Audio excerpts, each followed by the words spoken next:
to remaining healthy and whole when I becomes we. I love this quote, "I alone cannot change the world, but I can cast a stone across the waters to create many ripples." Beautiful Mother Teresa.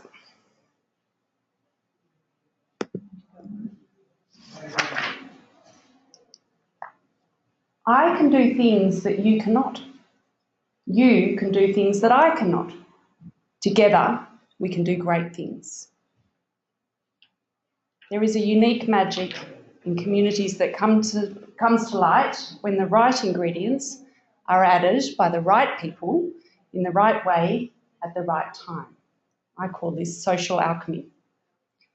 When an individual makes a healthy contribution to one's community, enormous benefits arise for both the individual but also for the community as a whole. That's fine when the contribution is healthy. What happens when it's not healthy? What happens when your contribution is not making you feel good? What happens when your contribution is making you unwell? Our society has developed a lot of flawed beliefs around community contribution. Women, in particular, experience a lot of shoulds and feelings of guilt around community. Other unhealthy beliefs are things like, I must perform any role I'm asked to. I should be on the committee of every group I'm involved in. I must attend every working bee and every meeting. I have to work with everyone, regardless of whether I enjoy their company. I must put my community needs before my own. Once I've committed, I can't change my mind. Any of this sound familiar? The exciting news is that community involvement does not need to be like this. It doesn't have to be a chore. And in fact, it can actually be really fun and really rewarding. As women, we have a unique contribution to make with our particular skills and passions. By making this contribution in a way that is true to our uniqueness and true to ourselves, we are far more likely to experience the joy and well-being. Even more than that, we are far more likely to be effective and to contribute positively to our community. So in fact, the more we're enjoying it, the more benefit we're being to that particular community group. If we're not enjoying it, the group doesn't really need you. So in order for society to prosper, we all need to contribute to our full potential. Otherwise, it's a waste. And in order for us to contribute to our full potential, we need to know what that potential is. We need to be able to celebrate who we are and be able to contribute as ourselves, rather than feeling the compulsion to squeeze ourselves into someone else's view of who they want us to be. There's great value in coming together with others. As we know, many hands make light work. However, this value is diminished if the experience within the group or the activities you're performing are out of sync with who you are. Our society is made up of an increasing social complexity. As we grow, the pressures of relationships tend to grow. Perhaps we play the role of mother and wife, community member, as well as daughter, sister, friend. Added in come new friendships, the parents of the kids' friends, different community members who share community and committee responsibilities with you. And so the list goes on. Social media then adds another layer of complexity on top of that. More and more demands for social interaction. More and more opportunities for self-judgment, comparison to others, compromise of your inner being in place of the person you think you should be. If we're not conscious of our own uniqueness, we become susceptible to the direction of others. Our roles and our activities actually become counterproductive. And in turn, we become increasingly unwell and increasingly unpleasant to be around. To contribute consciously requires that you actually bring your whole self as yourself to the table. And Only bring yourself to the table if it's a table that you're actually wanting to be sitting around. It requires focus on the whole, focus on who you are, rather than splintering yourself into all the different types and roles that you think you should be playing. So what are the basic principles of being whole? Being healthy and whole requires three main elements.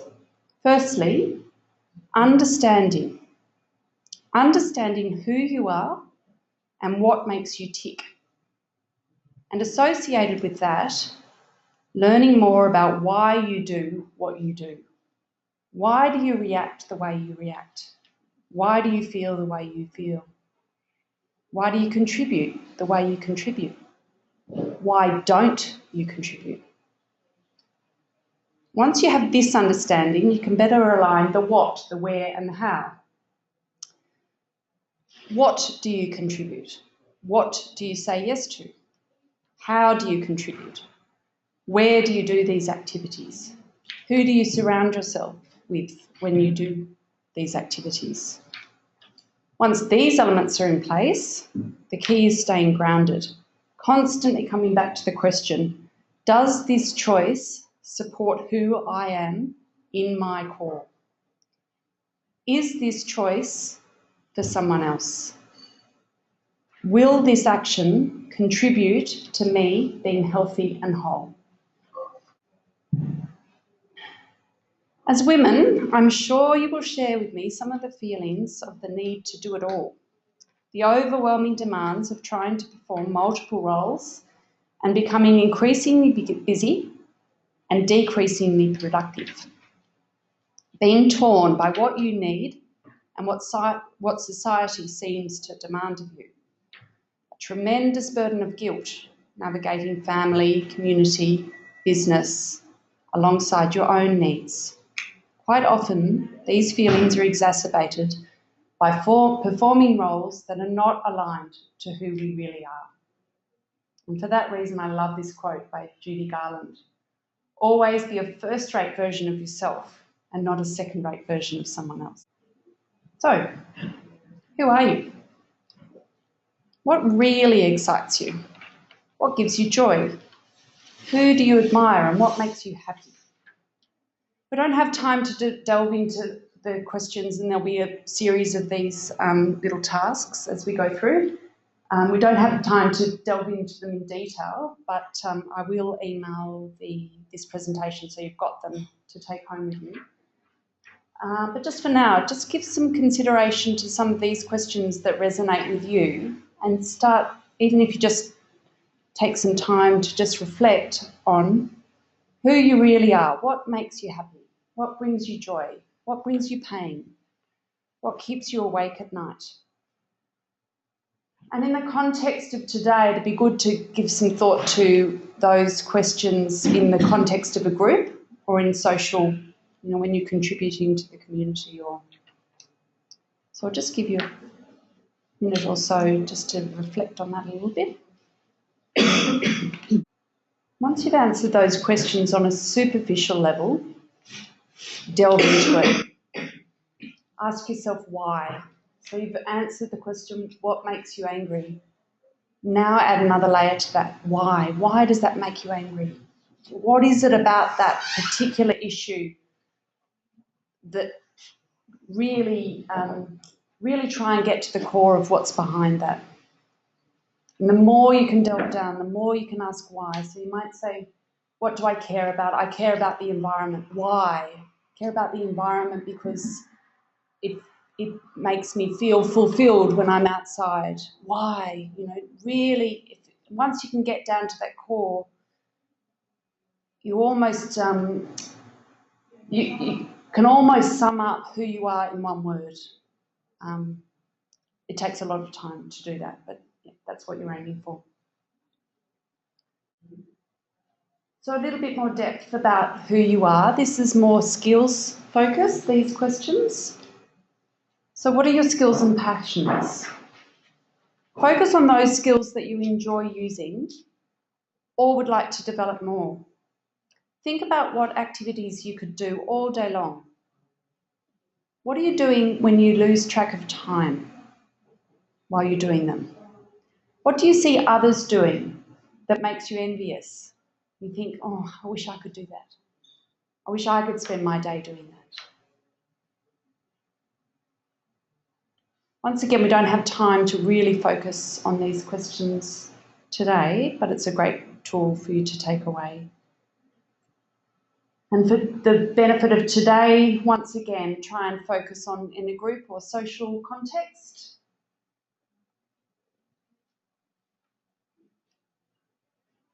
Start giving some thought to community or group activities that, and the roles that you might take in that you enjoy or give you the most pleasure. Okay, so now you know exactly who you are and we'll move on to solve world peace. So we need to start thinking about why. Why do you do what you do? What drives your behaviour? What is the motivation behind your participation in the groups and the networks that you're currently involved in? So take a couple of minutes to jot down a few networks or community groups that you're currently involved in and some of the motivations for participating in that particular network. So with this exercise, it's important to really delve into your true motivations. Not why you think you should, but what's really behind, what's really driving you going to that P&C meeting at 5:30 on a Wednesday night when it's the last thing you feel like doing. Why are you doing it? Why are you joining? Why do you think that it's important to join the land care group? What's your motivation behind it? And some of those will be for benefit, some of those will be out of a sense of guilt. Other things might be to meet new people because your neighbour asked you to come along and you couldn't back out. They caught you in a weak moment. So just pick one or two, probably 3 or so groups or networks that you're involved in and start thinking about some of your motivations. Okay, so we sort of know who we are and we know why we do some of the things that we're doing. We're sort of getting a bit more understanding around that. It's not possible to be effective or efficient without a clear end in mind. So without knowing what you want and more importantly why you want it. So if you don't understand why you've joined a particular group, it's unlikely that that group or that experience will give you much fulfillment. If you don't understand, in really taking the time to ask yourself who you are and what you want, and equally importantly, what you don't want, and then even more importantly again, why you want those things, you can't tap into that sense of clarity around what you're doing, and you're not able to be efficient or effective. So once you have this clarity of why, you can filter your activity with the question, does this activity, does this choice actively contribute to me being a happy, healthy, whole person? If we're not conscious of our own uniqueness or our own journey, fears and desires, we become susceptible to the direction of others. If we don't know who we are and what we stand for and what our unique contribution is, we become rudderless. Okay, so we know who we are, we know why we want to do things that we want to do. So how do we then connect that to our contribution or participating in community and social networks? So once again, take your piece of paper and write down for you what perfect participation might look like. So don't be limited by what you do at the moment or what you think you should do, or this is your opportunity to dream. And this is the type of participation that you're striving for.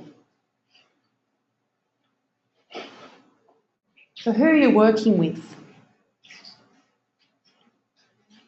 How do you feel before, during, and after? Are you looking for entertainment? Are you looking for a sense of belonging? Are you looking for a sense of enjoyment, opportunity to have a laugh, opportunity to show what you know, share what you know?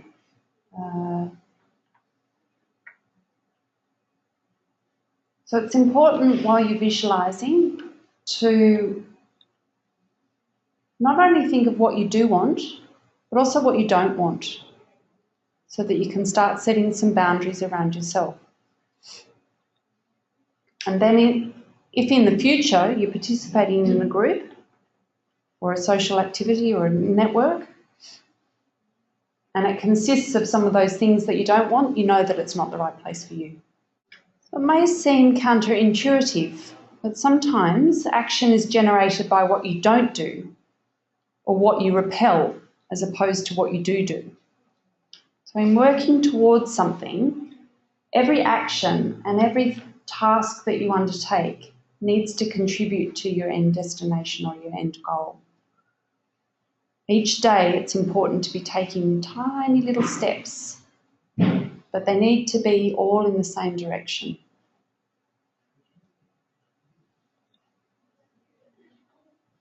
In that way, you maximise both your time and your energy.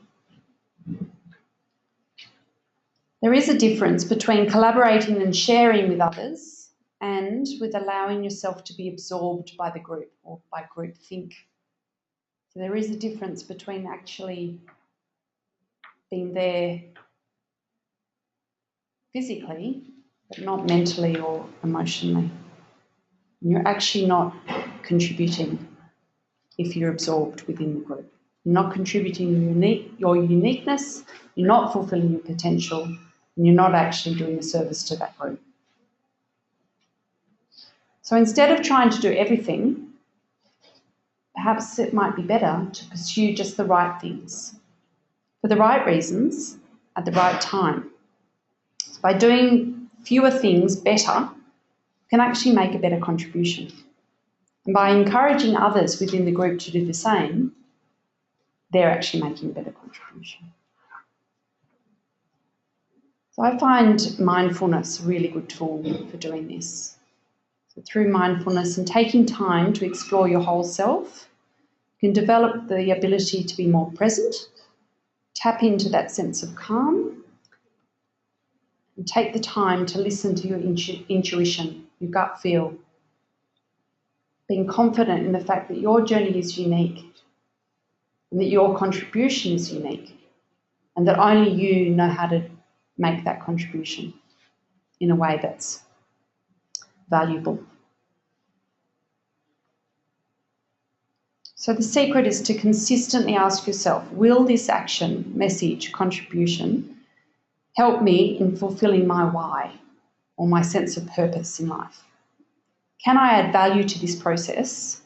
But more importantly, will this process add value to me? Now, sometimes as women, when we hear that, will this add value to me? We are overcome by a sense of guilt. That's selfish. I can't want for it to add value to me. It has to be a contribution to someone else, something else. But if it doesn't add value to you, it's not actually being a contribution to anyone.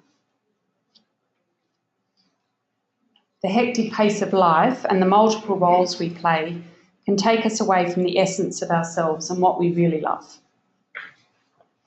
Okay, so on your piece of paper, we're going to do a participation audit. So we're going to start thinking about how we're contributing at the moment to some groups and how we might be able to improve that in light of what I've been talking about.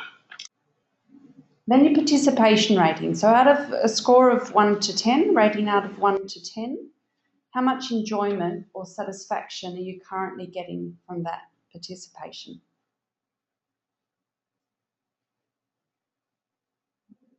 So if the score's below 4, you really need to look at perhaps giving that involvement away. It's redeemable, but perhaps ask yourself the question, is this necessary? Is this something that I can step out of?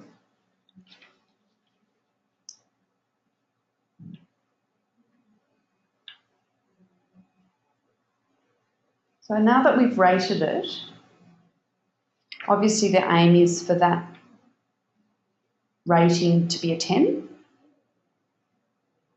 So what would that experience or that involvement need to include in order to raise your participation rating up to a 10? So what elements of what motivations, what elements of your why are not currently being met by that involvement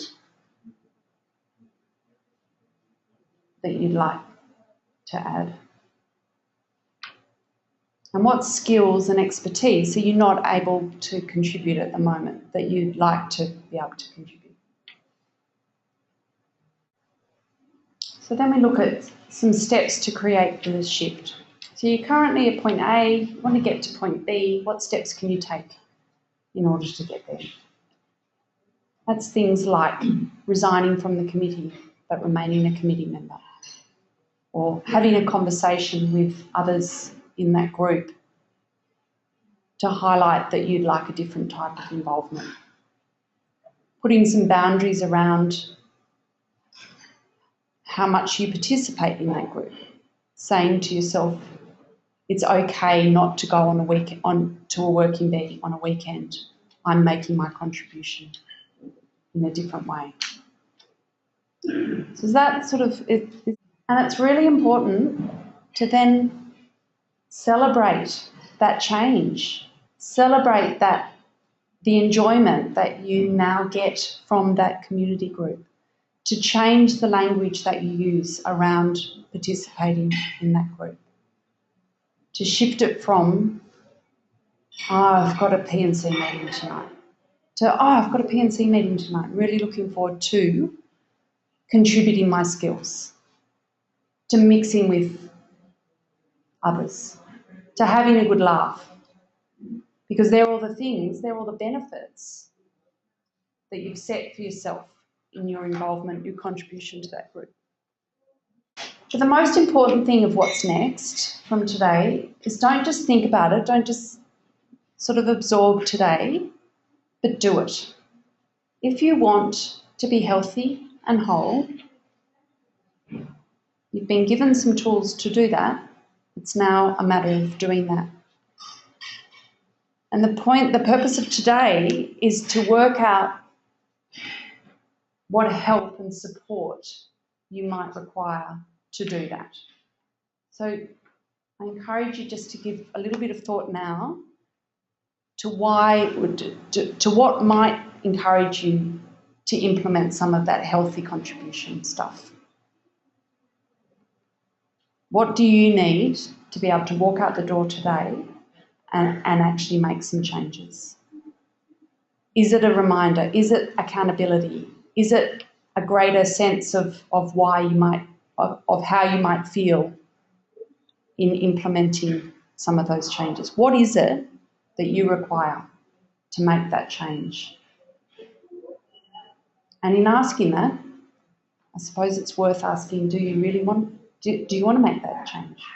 Do you want to make healthy contribution, or are you happy with the contribution that you're making at the moment? And that's fine.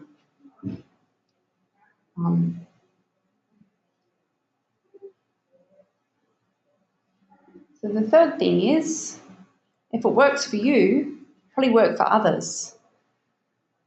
And it'll probably work for others in the community, in the groups or the networks that you're operating in. And so if they're contributing healthily and in a way that is making them whole, they're going to be a whole lot more fun to be around. And that group's going to grow, going to sort of thrive together. As they say, all ships lift on a rising tide. So once you've sort of been able to make some of these changes, share the techniques, encourage others to do that shift in thinking. So if you hear someone cursing about going to do a working bee or being on the sausage sizzle, or just say to them, Is it something you have to do? Is there a way that you can do it that you might enjoy more? When you're on a committee or when you're organising a soccer carnival or something and someone offers you resistance, perhaps just ask the question, is there an activity that you prefer to do? Is there something that you would enjoy doing? The other day I did canteen and I had the most fun I've had in a very long time. And I thought up until that point, I hadn't allowed myself to think that doing the canteen could be fun. I'd thought of it as a chore, I'd thought of it as an obligation. But in implementing some of these steps, I looked at which bits caused me stress, I looked at which bits brought me enjoyment, and I filtered. And it was a great day. The kids enjoyed it, everyone around me enjoyed it, and it was just a whole lot better contribution.